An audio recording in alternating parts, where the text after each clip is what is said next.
This is The Red House Mystery by A. Milne. 1. Mrs. Stevens is frightened. In the drowsy heat of the summer afternoon, the Red House was taking its siesta. There was a lazy murmur of bees in the flower borders, a gentle cooing of pigeons in the tops of the elms. From distant lawns came the whir of a mowing machine, that most restful of all country sounds, making ease the sweeter in that all is taken when the others are working. It was the hour when even those whose business it is to attend to the wants of others have a moment or two for themselves. In the housekeeper's room, Audrey Stevens, the pretty parlour-maid, retrimmed her best hat and talked idly to her aunt, the cook-housekeeper of Mr. Mark Ablett's bachelor home. "For Joe?" said Mrs. Stevens placidly, her eye on the hat. Audrey nodded. She took a pin from her mouth, found a place in the hat for it, and said, "He likes a bit of pink." "I don't say I mind a bit of pink myself," said her aunt. "Joe Turner isn't the only one." "It isn't everybody's color," said Audrey, holding the hat out at arm's length and regarding it thoughtfully. "Stylish, isn't it?" "Oh, it'll suit you all right, and it would have suited me at your age. A bit too dressy for me now, though wearing better than some other people, I dare say. I was never the one to pretend to be what I wasn't. I'm 55, that's what I say. 58, isn't it, Auntie?" "I was just giving that as an example," said Mrs. Stevens with great dignity. Audrey threaded the needle, held her hand out and looked at her nails critically for a moment, and then began to sew. "Funny thing about Mr. Mark's brother. Fancy not seeing your brother for 15 years. She gave a self-conscious laugh and went on. "Wonder what I should do if I didn't see Joe for 15 years. "As I told you all this morning," said her aunt. "I've been here 5 years and never heard of a brother. I could say that before everybody I was ever going to die tomorrow. There's never been no brother here while I've been here. You could have knocked me down with a feather when he spoke about him at breakfast this morning. I didn't hear what went before, naturally, but that was all about the brother, and then I went in. Now, what was it I went in for? Hot milk, or was it toast? Well, they was all talking, and Mr. Mark turns to me and says, you know his way, 'Stevens,' he says, 'my brother is coming to see me this afternoon. I'm expecting him about 3, he says. Show him into the office,' he says, just like that. 'Yes, sir,' I say quite quietly, but I was never so surprised in my life, not knowing he had a brother. 'My brother from Australia,' he says. There, I'd forgotten that. From Australia." "Well, he may have been in Australia," said Mrs. Stevens judiciously. "I can't say for that, not knowing the country, but what I do say is he's never been here. Not while I've been here, and that's 5 years. "Well, but Auntie, he hasn't been here for 15 years. I heard Mr. Mark telling Mr. Cayley. 15 years, he says. Mr. Cayley having asked him when his brother was last in England. Mr. Cayley knew of him, I heard him telling Mr. Beverley, but didn't quite know when he was last in England. See? So that's why he asked Mr. Mark. I'm not saying anything about 15 years, Audrey. I can only speak for what I know, and that's 5 years Whitsuntide. I can take my oath he's not set foot in the house since 5 years Whitsuntide.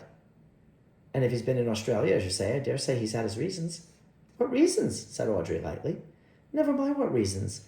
Being in the place of a mother to you since your poor mother died, I say this, Audrey, when a gentleman goes to Australia, he has his reasons. And when he stays in Australia 15 years, as Mr. Mark says, and as I know for myself for 5 years, he has his reasons. And a respectably brought-up girl doesn't ask what reasons." "Got into trouble, I suppose," said Audrey carelessly. "They were saying at breakfast he'd been a wild one. I'm glad Joe isn't like that.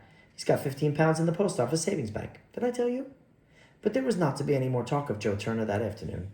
The ringing of a bell brought Audrey to her feet. No longer Audrey, but now Stevens. She arranged her cap in front of the glass.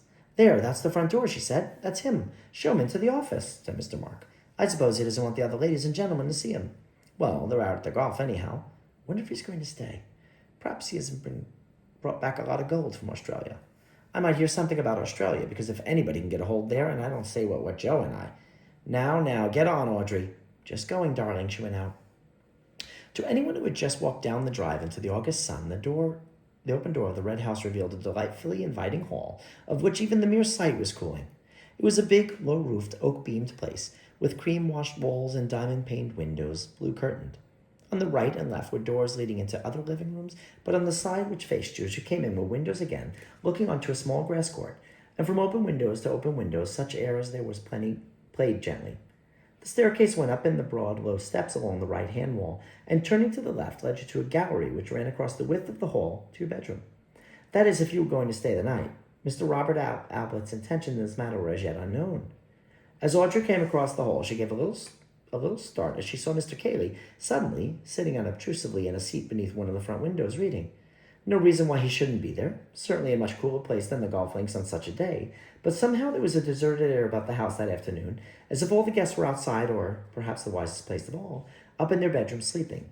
Mr. Cayley, the master's cousin, was a surprise, and having given a little exclamation as she came suddenly upon him, she blushed and said, "Oh, I beg your pardon, sir, I didn't see you at first." And he looked up from his book and he smiled at her. An attractive smile it was on that big ugly face. Such a gentleman, Mr. Cayley, she thought to herself as she went on, and wondered what the master would do without him. If this brother, for instance, had to be bundled back to Australia, it was Mr. Cayley who would do most of the bundling. "So this is Mr. Robert," said Audrey to herself as she came in sight of the visitor. She told her aunt afterwards that she would have known him anywhere from Mr. Mark's brother, but she would have said that in any event. Actually, she was surprised. Dapper little Mark, with his neat pointed beard and his carefully curled mustache, with his quick darting eyes, always moving from one to the other of any company he was in, to register one more smile to his credit when he said a good thing, or an expectant look when he was only waiting his turn to say it. He was a very different man from his rough-looking, ill-dressed colonial, staring at her so loweringly. "I want to see Mr. Mark Ablett," he growled. It sounded almost like a threat. Audrey recovered herself and smiled reassuringly at him. She had a smile for everybody. "Yes, sir, he's expecting you, if you'll come this way." "Oh, so you know who I am, eh? Mr. Robert Ablett? Eh, that's right. So he's expecting me, eh? He'll be glad to see me, eh?" "If you'll come this way, sir," said Audrey primly. She went to the second door on the left and opened it. "Mr. Robert She suddenly and then broke off. The room was empty. She turned to the man behind her. "If you will sit down, sir, I will find the master. I know he's in because he told me that you were coming this afternoon." "Oh," he looked around the room. "What do you call this place, eh? The office, sir? The office? The room where the master works, sir?" "Works, eh? That's new. Didn't know he ever done a stroke of work in his life." "Where he writes, sir," said Audrey with dignity. "The fact that Mr. Mark wrote, though nobody knew what, was a matter of pride in the housekeeper's room. Not well dressed enough for the drawing room, eh?" "I will tell the master you are here, sir," said Audrey decisively. She closed the door and left him in there. Well, here was something to tell Auntie. Her mind was busy at once going over all the things he had said to her and that she had said to him. Quiet-like. Directly I saw him, I said to myself, "Why, you could have knocked her over with a feather." Feathers, indeed, were a perpetual menace to Audrey. However, the immediate business was to find the master. She walked across the hall to the library, glanced in, came back a little uncertainly, and stood in front of Mr. Cayley. "If you please, sir," she said in a low, respectful voice, "can you tell me where the master is?" "It's Mr. Robert called." "What?" said Cayley, looking for his book. "Who?" Audrey repeated her question. "I don't know. Isn't he in the office? He went up to the temple after lunch. I don't think I've seen him since." "Thank you, sir. I will go up to the temple." Cayley returned to his book. The temple was a brick summer house in the gardens at the back of the house, about 300 yards away. Here Mark meditated, sometimes before retiring to the office to put his thoughts on paper. The thoughts were not of any great value. Moreover, they were given off at the dinner table more often than they got onto paper, and got onto paper more often than they got into print. But that did not prevent the master of the Red House from being a little painted when a visitor treated the temple carelessly, as if it had been erected for the ordinary purpose of flirtation and cigarette smoking. There had been an occasion when 2 of his guests had been found playing fives in it. Mark said nothing at the time, save to ask, with a little less than his usual point, whether they couldn't find anywhere else for their game, but the offenders were never asked to the Red House again. Audrey walked slowly up to the temple, looked in, and walked slowly back. All the walk for nothing. Perhaps the master was upstairs in his room, not well dressed enough for the drawing room. Well, now, Auntie, would you like anyone in your drawing room with a red handkerchief around his neck and a great big dusty boots? And listen, one of the men shooting rabbits. Auntie was partial to a nice rabbit and onion sauce. How hot it was. She wouldn't say no to a cup of tea. Well, one thing, Mr. Robert wasn't staying the night. He hadn't any luggage.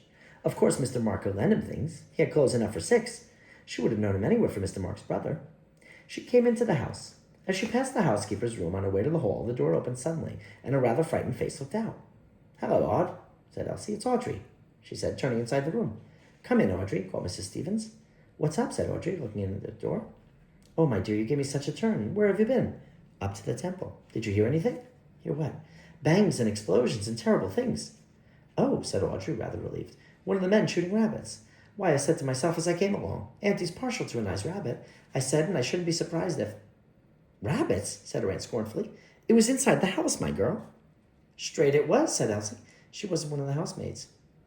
"I said to Mrs. Stevens, didn't I, Mrs. Stevens? That was in the house," I said. Audrey looked at her aunt and then at Elsie. "Do you think he had a revolver with him?" she said, in a hushed voice. "Who?" said Elsie excitedly. "That brother of his, from Australia. I said as soon as I set eyes on him. You're a bad lot, my man. That's what I said, Elsie, even before he spoke to me. Rude. She turned to her aunt. Well, I give you my word. If you remember, Audrey, I always said there was no saying with anyone from Australia. Mrs. Stevens laid back in her chair, breathing rather rapidly. I wouldn't go out of this room now, not if you paid me 100,000 pounds. Oh, Mrs. Stevens, said Elsie, who barely wanted 5 shillings for a new pair of shoes. I wouldn't go as far as that myself. Not myself, but... There, cried Mrs. Stevens, sitting up with a start. They listened anxiously, the 2 girls instinctively coming closer to the older woman's chair. A door was being shaken, kicked, rattled. Listen. Audrey and Elsie looked at each other with frightened eyes. They heard a man's voice, loud, angry. Open the door, he was shouting. Open the door, I say, open the door. Don't open the door, cried Mrs. Stevens in a panic, as if it was her door which was threatened. Audrey, Elsie, don't let him in. Damn it, open the door, came the voice again. We're all going to be murdered in our beds, she quavered. Terrified, the 2 girls huddled closer, and with an arm round each, Mrs. Stevens sat there, waiting.